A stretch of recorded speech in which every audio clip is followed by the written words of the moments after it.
Peningkatan jumlah uang beredar di Indonesia itu seperti menggigit sebuah burger raksasa, semakin besar, semakin menggoda.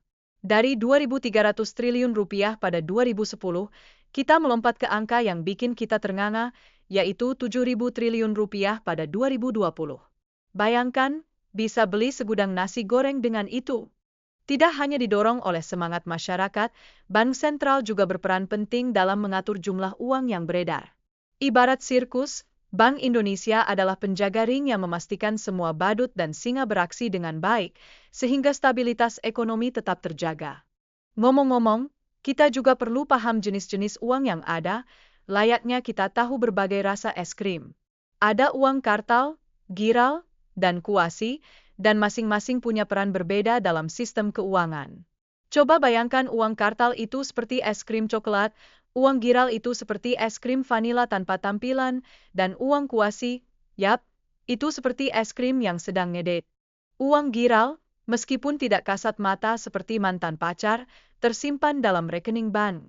Jenis uang ini termasuk tabungan giro dan deposito. Kita bisa bilang, uang giral itu seperti ninja di dunia keuangan, lebih banyak beredar tanpa kita sadari. Berbicara tentang uang kuasi, ini adalah alat pembayaran yang tidak diterbitkan oleh bank pusat.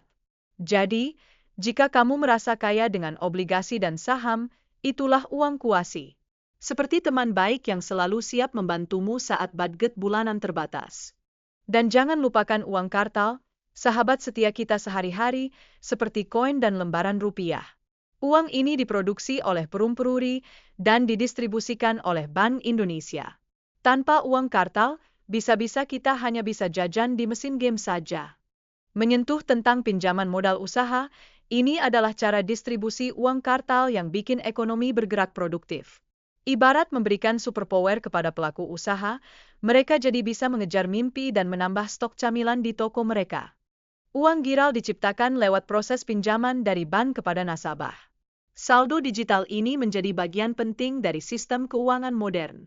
Tidak hanya itu, setiap transaksi yang kita lakukan juga menambah keasyikan dalam berbelanja. Nah, bagaimana sih uang giral itu diciptakan? Prosesnya dimulai saat nasabah mengajukan pinjaman ke bank. Uang baru ini berfungsi untuk mendukung berbagai operasional bisnis dan pembayaran karyawan. Jadi, bayangkan, setiap kali kita berbelanja, ada uang baru yang muncul seperti popcorn yang meletus dalam microwave. Di balik layar, prinsip fractional reserve banking memungkinkan bank umum untuk hanya menyimpan sebagian dari cadangan mereka. Ini seperti rahasia dapur bank agar bisa menciptakan uang giral lebih banyak. Sementara itu, likuiditas pasar pun terjaga, bagaikan air dalam kolam yang selalu terisi. Demi menjaga stabilitas, rasio kewajiban terhadap modal, LDR, ditetapkan maksimal 92%. Nasib bank harus dipegang dengan minimal 8% modal untuk menanggung risiko operasional.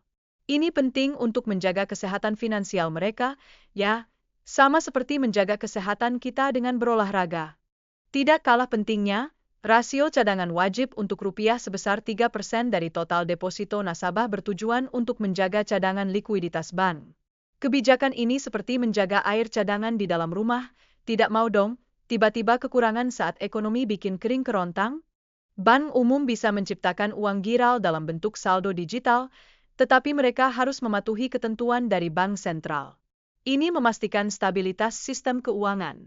Artinya, mereka tidak bisa semena-mena mencetak uang seperti orang yang mencetak foto selfie untuk Instagram. Uang kuasi diciptakan melalui portofolio investasi, termasuk surat berharga dan deposito. Proses ini memungkinkan bank umum untuk menggunakan dana nasabah secara efektif.